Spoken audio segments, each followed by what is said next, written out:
શિશુઓ, ખુલતા ખીલતા યુવાનો કે પાકટ બળકટ વડીલો, ત્રણેય પેઢીના સૌ હૈયા આજે કબૂલી રહ્યા છે કે તેઓના જીવનમાં જે શાંતિ છે, સંસ્કાર છે, સંવાદિતા છે, સ્થિરતા છે, સલામતી છે,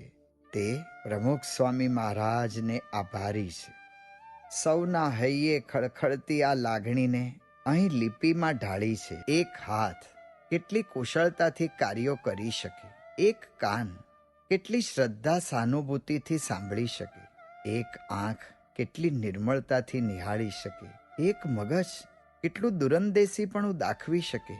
એક મન કેટલું શુભ ચિંતવી શકે, એક હૃદય કેટલી ઉદાત્ત ભાવનાઓથી છલોછલ હોઈ શકે, એક ચહેરો કેટલો પ્રસન્ન પ્રફુલ્લિત રહી શકે, એક શાંત વિભૂતિ કેટલી સક્રિયતા પ્રેરી શકે,